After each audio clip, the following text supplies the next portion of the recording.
Hi, everyone. You are listening to Radio Cherry Bombe, and I'm your host, Kerry Diamond, coming to you from Newsstand Studios at Rockefeller Center in the heart of New York City. I'm the founder and editor of Cherry Bombe magazine. Today's guest is Kathy Sidell. Kathy is the founder and owner of Saltie Girl, the fish-focused restaurants in Boston and Los Angeles, known for their tinned fish menus.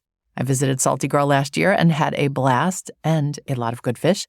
Kathy is a seasoned restaurateur with a lot of wisdom to share, so stay tuned. This episode of Radio Cherry Bombe is supported by OpenTable. We are excited to announce that OpenTable is once again partnering with Cherry Bombe on Sit With Us, our community dinner series highlighting amazing female chefs and restaurateurs in the Cherry Bombe network. Tickets for our next 3 dinners will be on sale soon.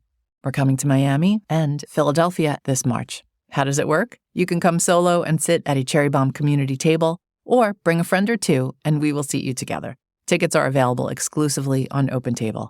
I hope you all have your OpenTable app on your phones. A portion of the proceeds from each dinner will benefit a local charity chosen by the chef. Learn more about the OpenTable and Cherry Bombe Sit With Us series at cherrybombe.com. A little housekeeping before we get to Kathy. Thank you to everyone who invested in our community round on WeFunder, which closed last week. We are grateful for your support. We will be sharing quarterly reports with all of our investors, so be on the lookout for those. Let's talk magazines. If you would like to subscribe to our print magazine and receive all 4 copies of our 2024 issues, the cutoff date is Friday, March 1st. All subscribers get free shipping, so jump on that. We're finishing the spring issue right now, and the cover reveal is coming very soon. Actually, it might be covers, plural. Keep an eye on our Instagram feed. As always, a lot of fun stuff going on at Cherry Bombe. Let's talk with today's guest. Kathy Sidell, welcome to Radio Cherry Bombe. Thank you. Lovely to be here. Let's talk about Saltie Girl. The restaurants are a celebration of seafood with a special emphasis on tinned fish. I ate at the Saltie Girl location in Los Angeles last January, and it really was one of my favorite restaurant meals of the year. Thank you so much. The first Saltie Girl opened in Boston in 2016. How did the idea for Saltie Girl come about? Well, I grew up sailing in New England with my dad and always had this kind of concept in the back of my mind because it's really the food that I'm totally passionate about. Seafood, the food of my youth. And those memories with my dad are exceedingly powerful, eating lobster fresh off of a lobster boat, clamming and making your own spaghetti and clam sauce, eating crispy fried clams on the way home from a weekend with him, all held this power for me. And I always said, okay, I would love to do an oyster bar, but I don't want to do it in the conventional way. Cut to a trip to Barcelona, where, as you know, there's tinned fish everywhere. And I had a space, the Met on Newbury Street, and I had 1,000 square feet, which had its own separate entrance. I mean, everyone was leaving their dirty shoes and their backpacks and had become a locker room, essentially. And I thought, this is crazy. I'm paying this rent on Newbury Street. How is it that I'm not doing a brilliant concept? In Barcelona, I have this meal at the most magical restaurant called Quidmet and Quidmet. It's a wine bar, everything served cold. And the key to this 1,000 square feet that I had was that you couldn't put a hood up there. So I knew I had to do a cold concept, and I thought to myself, I don't want to do sandwiches that will cannibalize the Met. I went through all the iterations in my head. And just for the listener, every restaurant has to have a hood. Yes. Because you're like, why does she need a hood? If you're cooking hot food, you need a hood. It was revelatory to see that you could actually turn out beautiful food that was all cold. And most of it was tinned fish. Beautifully executed. Every bite was better than the next. And it was, my aha moment. I thought, this is it. This is how I'm going to do it differently. And then I went and I researched, as you can imagine, and tasted every tin of fish I could find. What was the reaction when you opened? Oh, well, first of all, the reaction of my team was not terribly positive. They were all like, you're doing what? You want to sell 100 plus tinned fish? And I said, look, this stuff is gorgeous. Just hang with me and taste it. And I basically just had them taste all the fish, and they became converts after a while. They were like, oh, wow, this is really excellent. I can see how we could do this. And I also thought, what do I have to lose? Like, this is gorgeous wallpaper, and they last 7 years. And if it doesn't sell, I'll take the licks. But I think what was really interesting was people had this experience with tinned fish, so very nostalgic. So for Christmas, they had tinned fish. And I think they suddenly realized this could be more part of my daily life. And we saw slowly but surely the increase in sales to the tune of, we probably sell 200 plus a week. Wow. Yeah. So first you had to convince your employees. Yes. Then you had to convince the customers. Did they embrace the tinned fish part of the menu from the beginning? From the beginning, yes. I mean, I think it was an experience that certain people who had traveled knew about because they had been to Spain and Portugal. And also, again, I think this was nostalgic food that people really loved but didn't think of as in the category of something they might eat every day. It certainly is not your bumblebee. That's for sure. That's what I grew up on. I was one of those 70s, 80s kids. My complete experience with tinned fish was bumblebee. Which isn't bad. Or Starkist. Right. Did you realize at the time how big a trend tinned fish was going to become? I think I saw something in terms of the amount of tinned fish that was being sold in Spain and Portugal that resonated with me. So did I know how it would translate? I don't think you ever know how it's going to translate. But I certainly saw an appreciation for something that I felt with a little education I may be able to share with the public. Today, Saltie Girl menus feature more than 100 tinned fish options, in addition to fresh fish dishes. Tell everybody how it works when you go to a Saltie Girl. How do you make a tinned fish selection? How is it served to you? We have a great book where you can read through, and our staff has at this point tasted most everything. So I think they're really the best source to go to and recommend. And I think it depends on where your adventure level is.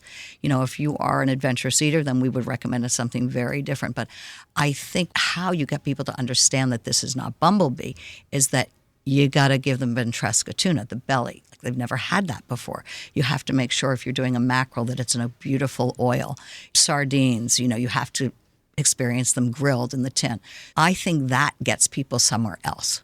They haven't been thinking like that about tinned fish. What's your go-to order at Saltie Girl? Okay, drum roll, steak tartare and well-done French fries. I know. We know steak tartare is not fish, people. Yeah, but always a warm lobster roll. What's your go-to tinned fish order? Does it change all the time? I get kind of stuck and feeling very loyal to a few things. That guillemard, that's the tuna neck, is really extraordinarily rich and beautiful, and it eats a lot like a piece of Wagyu beef. So I'm really fond of that. Curioso is making a mackerel with curry and chili, which is excellent. So right now, those are my favorites. I always love the Ramon Pina cockles. They're beautiful, hand-packed, and I love playing with those, like putting garlic sauce on them, making a little pizza with them, you know, like a take on a New Haven clam pizza. So, and always ventresca. And Olagassi makes brilliant selection of different parts of the tuna, and you find the one you love, and it's hard to go back. You do the most beautiful presentation. Can you tell folks how it's served to them? Yeah, we serve it on a black slate board with a trio of salts, Bordier butter, pickled peppers. We make a homemade piquillo pepper jam in a house, and then we serve it with this French bread that's decadent. All right, let's talk some business stuff. In 2022, you opened Saltie Girl Outpost in Los Angeles, like we just discussed, and London at almost the same time, which blew my mind when I found that out. Blew mine too. Why those two locations? Why not something easier for you geographically? Well, I think that we came out of the pandemic and people were ready to go. I had been looking in LA for years. 3 of my 5 children live in Los Angeles. My sister and her children live in Los Angeles. My best friends are in Los Angeles. Los Angeles is my second home.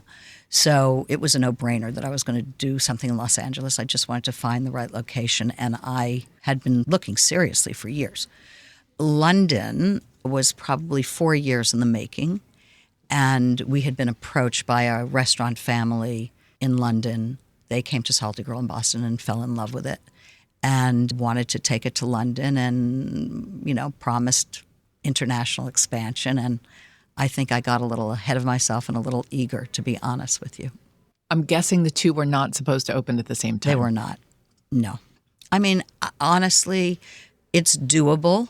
I did it. I don't think it impacted either one of them the way it could have. How's it going in Los Angeles? It's been such an extraordinary experience. I never expected this. Almost viral. People in Los Angeles want to have an experience they haven't had, and they're very open. And the LA Times has, made the 101. mind-blowing. Tell folks what the 101 is. The 101 is Bill Addison's list that was once Jonathan Gold's list of the go-to restaurants in Los Angeles. And it's an extraordinary honor, particularly given that we came from out of town, because they really do champion local restaurants. So we were just over the moon. Well, congratulations. Thank It's such you. a fun, buzzy spot. It's in West Hollywood. You've got the Tin Fish Bar right when you walk in. The Oyster Bar, Your right? Saltie Girl font and the script and the Yes. pink neons. Yes. Little Barbie, but that was A pre-Barbie. little bar was pre-Barbie, yes. Let's talk about London. You Yes. closed the London location after less than a year, which, as someone who's closed restaurants, I know how heartbreaking that can be. Some folks loved it, some didn't. The FT called Saltie Girl excellent and a wonderfully swishy joint. But The Guardian found the whole experience Graced out. slapdash. Yeah, it was painful. You know, what we do is not easy, and you pour your heart and soul into it. And for someone not to see it and start to make fun of the name, and it was just below the belt kind of stuff. And I don't know how much that really resonates with people at the end of the day. I mean, it's if you have an honorable review that's fair, that's different. But I think Grace Dent had a beef. She had a beef with the chef that we hired. That's what we went to find out. So you never know why these things happen. But it was painful. You're a seasoned restaurateur. Why didn't London work? Well, London didn't work because we picked the wrong partner. We were not operating the restaurant, and we've never been involved in a restaurant we haven't operated. So we basically licensed the concept, although we were partners, financial partners. And we had no say over how it was run. And, you know, these businesses are very difficult.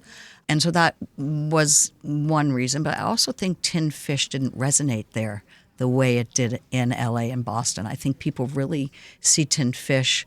They can't imagine that people are going to pay a premium for Tin Fish when it's something that you really ate during wartime. So I think to change that mentality was a cosmic shift. And we were doing it. You know, we really saw the numbers ticking up in the past several months.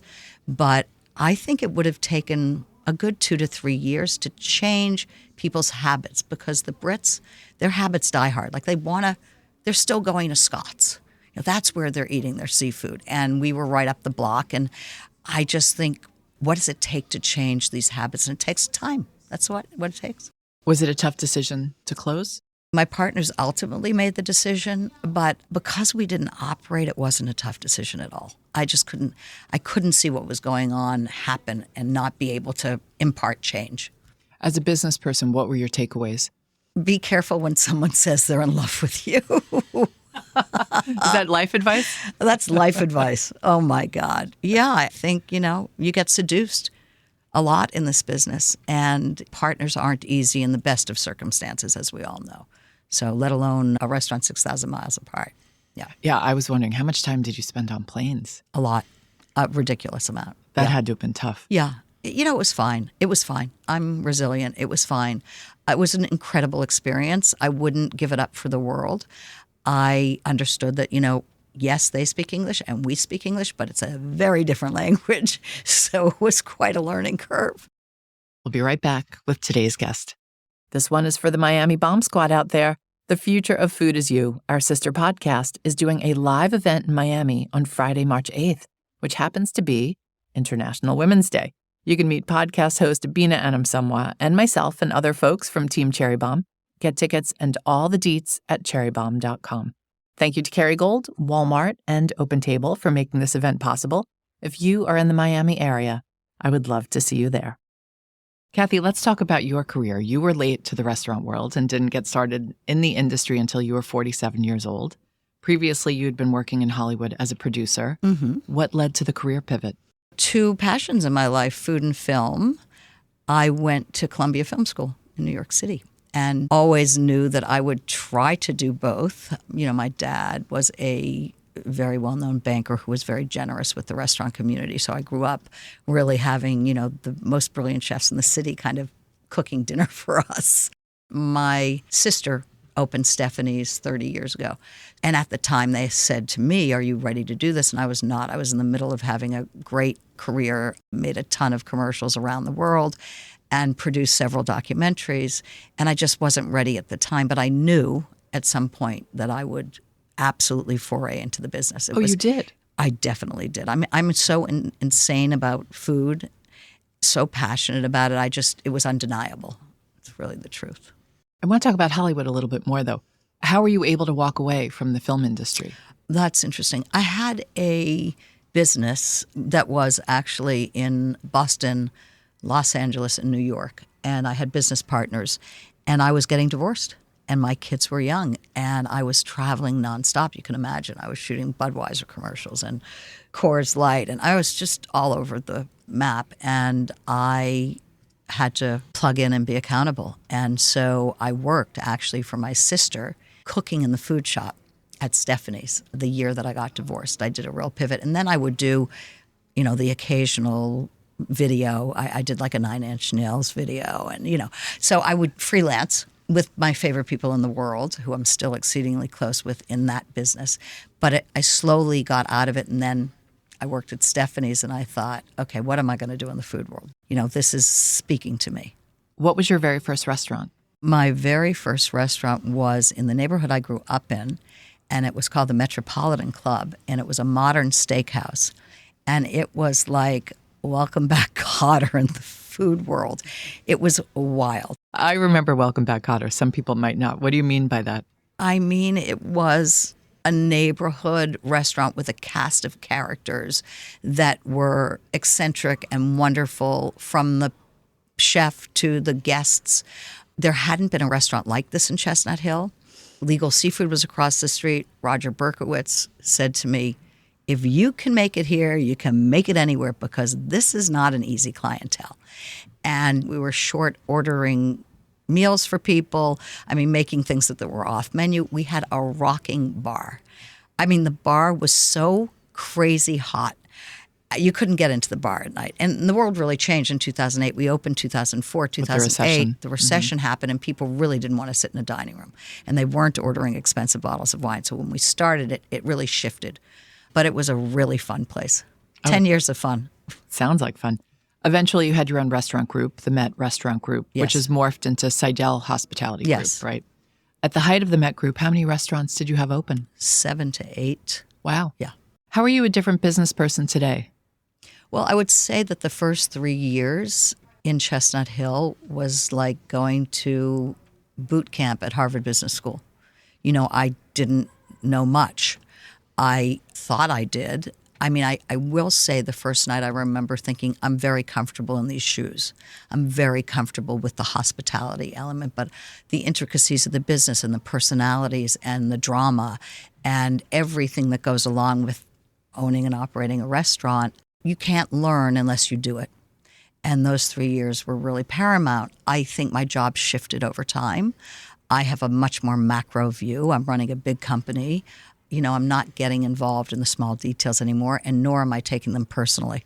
So, if somebody didn't like something, it was just so heartbreaking to me. But back then, I remember just all the wounds, And now, look, food's very subjective, and you learn to be a little maybe tougher than you need to be, but you learn to be pretty tough in this business. Did the film industry prepare you for the hospitality industry? Yes, very much so. Producing is not unlike being a restaurateur. Many of the same skills, the budgeting, the managing people, the vision that you have to have for what you're creating is essential. It's funny how in life what you do kind of leads you to the next place. And I feel that certainly producing films and TV commercials took me right there. So you have a memoir that I'm lobbying for you to update. I do. 2012, yes. How I Met Food. You said there's an art to feeding people. And the word art, you know this, it's so subjective. What did you mean by art in this case? Okay, well, if you define art, it's the expression or application of human creative skill and imagination. You're starting with a white plate, and what you put on that white plate, the texture, the color, the composition, the taste, is an art form. And whether it's a hamburger or whether it's a creation from Thomas Keller, the ratio of bun to burger, we could get into the semantics of it all. But, I've had some burgers where I think, this is art. I also think there's an art to studying and understanding what people want to eat. And it's essential for any restaurateur, depending on where they are and what the climate is. And, food and food trends change on the regular. I think you've got to be keenly aware. And if you're good at that, it is a sort of art form. Even though the restaurant industry is legendarily tough, there are so many people who still want to open restaurants. What would be your top 3 pieces of advice? I have so much to say. I'm thinking you could write a whole book on the subject, a second book. I probably could. Oh, well, of course, I'd say location, location, location. I think it's critical. I think you've got to do your homework and make a checklist. What do you need? Parking, outdoor dining, private dining. What's essential for success for your concept, depending on what the concept is? For some young restaurateurs or new restaurateurs or folks without access to capital, they go with what they can afford. They do, and most of them don't survive because one of the 3 is you need deep pockets. I don't care whether you're little and just starting out and you go wherever you can and whatever feels affordable. You need to cash flow the business, and that's the reality. I mean, at the end of the day, it's a business, and you can't do your art unless you put money in the bank and you're paying people. So you've got to go in well-funded. You really do. And then I would say, the right concept at the right time, that's a little elusive because sometimes, as with Saltie Girl, people probably thought, oh, that's ridiculous, tinned fish. And I took a flyer and it worked. And I believe in that. But I think, you need to take a look at your competition and you need to understand what people, again, going back to what do people want to eat, responding to. I mean, honestly, selling hot lobster rolls in Boston and clam chowder wasn't that much of a reach. Would you dissuade someone today from opening a restaurant? I would say a few things. I would say you need a lot of grit. You're cleaning toilets. You're changing toilet paper. You're the electrician. You wear many, many hats. This is not a glamorous business in the least. I'm not saying there aren't some magical moments. Certainly there are. And you've got to really appreciate your wins. It's onerous. And so I would warn anyone that you've got to be quite strong and quite resilient. And it's relentless. You lose your life. This is it. You lose your life. Any semblance of a life that you had does not exist anymore. Clock your wins. Clock your wins. It's important. As someone who was a restaurateur, I guess I can call myself that, and you are a current restaurateur, when you go into another restaurant's bathroom and they've run out of toilet paper, do you change the toilet paper for them? Yes, of course. So do I. Yeah, absolutely. Absolutely. Do you do that out of sisterhood with the other restaurant owners? Absolutely. Yeah.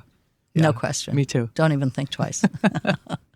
Oh, we have to talk about your dad. Yeah, my dad. Jack Sidell. I know he was such a big influence on your life. Your dad was a banking executive and invested in a lot of the cities, being Boston, a lot of Boston's most famous restaurants. He did. Why were restaurants a passion of his? He was born with that thing about food. I mean, he was insanely passionate about it. His mom was an excellent cook, although I never met her.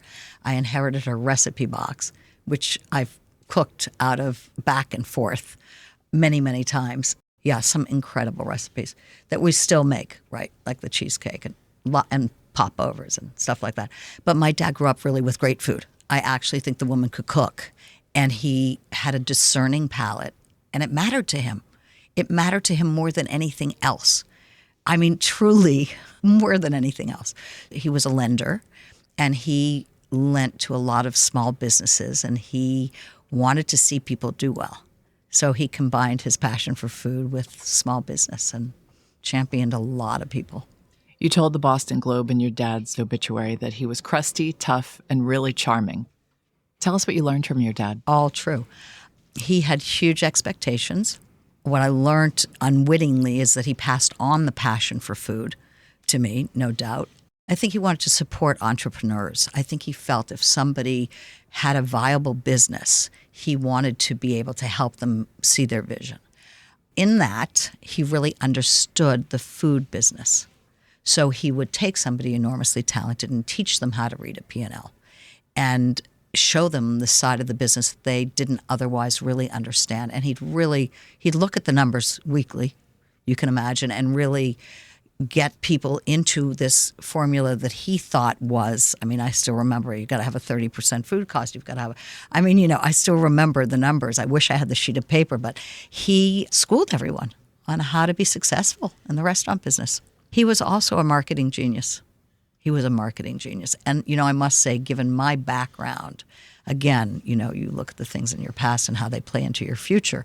But, you know, I, too, was making commercials and understood how to sell things on a different level. And I do think in this day and age, marketing, branding is really essential to what you do. And the attention to detail is everything. And my dad gave me that very powerfully. So that may be, other than the fact that I adore food and that comes from him, that may be his biggest gift.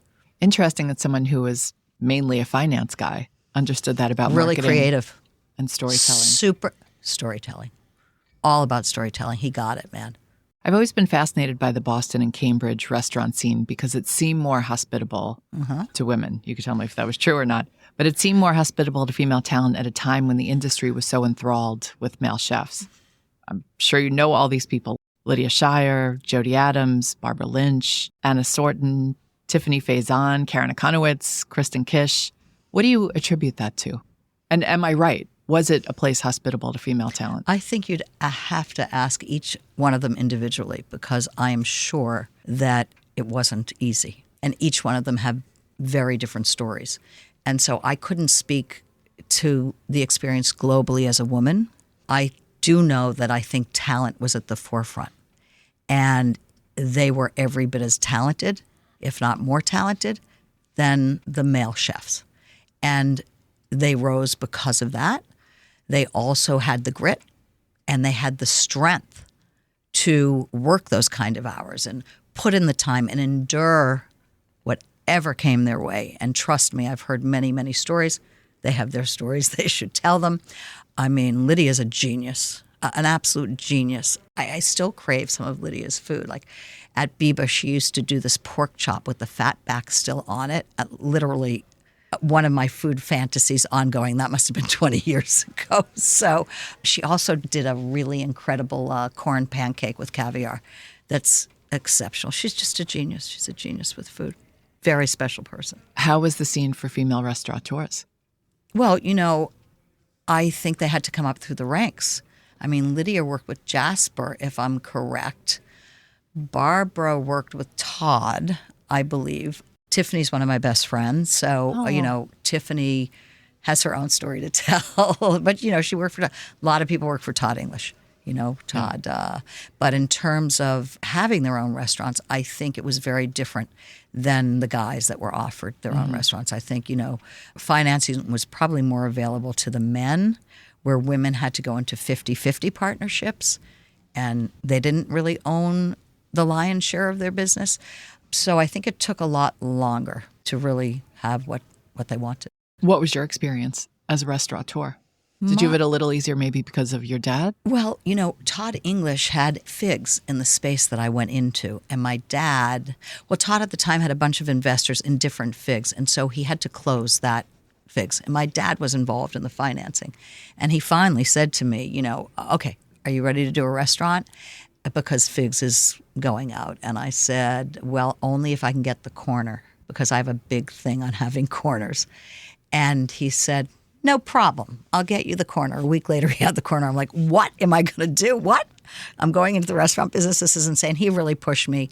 I really think it was a way to be close to him for me. You know, we had a language that I could finally speak that felt good, and I felt seen in a way I didn't before. And it was really a wonderful time in our relationship, to be honest. So, yeah, incredible. So that was magical, and it was a real gift. That being said, we had to bootstrap it. That's it, plain and simple. Bootstrap it. And I feel like we've done that for a long time. Was your dad friends with Julia Child? My dad was not friends with Julia Child, but I did have a lunch with Julia Child. My mom at an auction, silent auction, won lunch for my sister and myself with Julia. And Mom brought another friend, and we ate at Hammersley's in Boston. And Gordon was very well known for his chicken. And my mother's friend, Ani, was in the middle of eating this gorgeous butter-laden chicken. And she started to talk about her weight. And Julia put her finger up and wagged her finger in her face and said, don't you ever talk about your weight when you're eating beautiful food. And I use that a lot.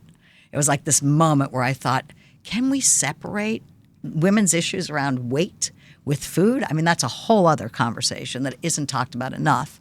But it was really a brilliant moment. She was lovely and gracious and fun. Do you remember what you talked about? I think the industry. We talked a lot about the industry, a lot about restaurants in the city, a lot about food. Kathy, what's next for you? I have a few things on the agenda. You know, one is always making the restaurants as good as they can be. So that's a continuum. Obviously, first priority is making sure the food and the menus are what they need to be and the quality of the food isn't compromised. I am renovating Saltie Girl in Boston, as we speak, which is super exciting. So is it closed? It will be. Oh, okay. It will be in the next couple of weeks.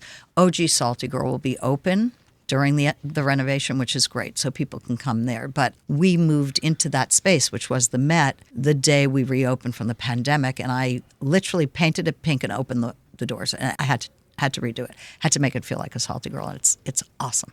Who do you admire in the industry today, and why? This is where I love Instagram. So two people that I love Adina Sussman, and I love David Leibowitz.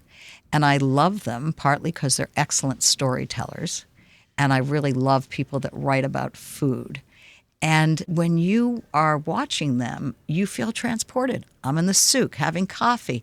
I'm in the Paris market with David Leibowitz, touching his, whatever he's curating that day or whatever dinner he's making, It's very hard to do it in a vacuum. So you need to really be passionate about what you're doing. And I think they're both incredibly human, reveal a lot about their lives, which I think is unusual. And I think they're really generous.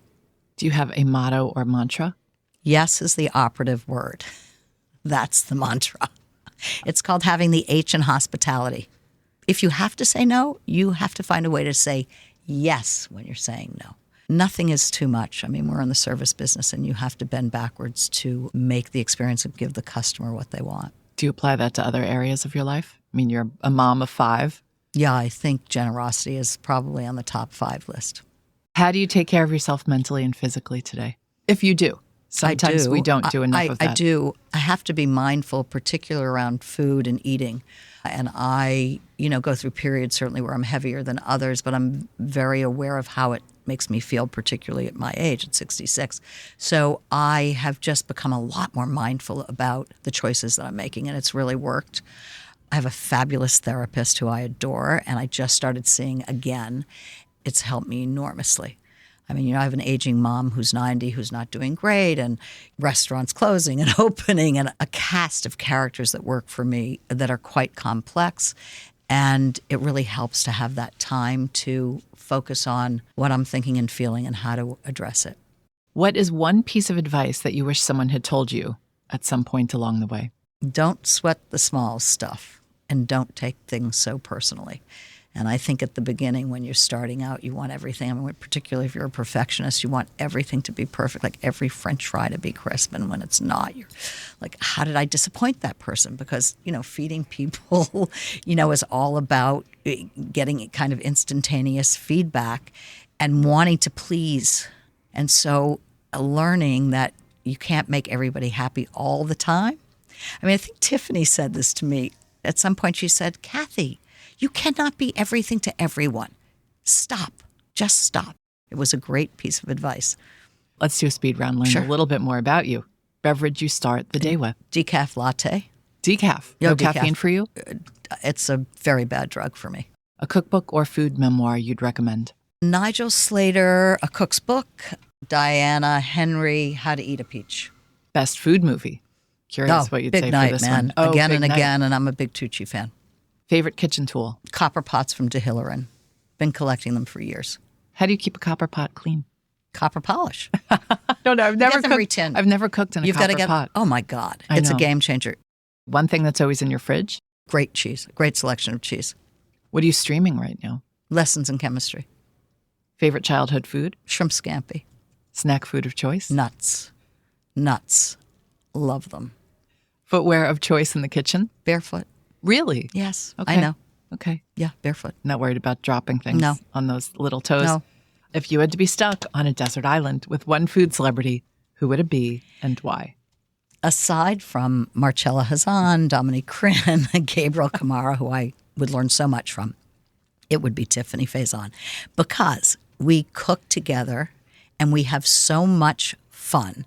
It's so inventive and magical. And I would throw my son into the mix, who is the pastry chef at Saltie Girl LA. And I don't think I'd want to leave the island. You're basically bringing a whole army to that island. I'm bringing my troops who are brilliant in the kitchen. Yes. Well, Kathy, thank you so much. I'm so glad. It took a year for us to sit down, but I'm so glad we finally found the time to do it. Thank you so much. It was really a treat. That's it for today's show. Our theme song is by the band Tra La La. Joseph Hazen is the studio engineer for Newsstand Studios at Rockefeller Center. Our producer is Catherine Baker. Our associate producer is Jenna Sadhu. And our editorial assistant is Londyn Crenshaw. Thanks for listening, everybody. You're the bomb.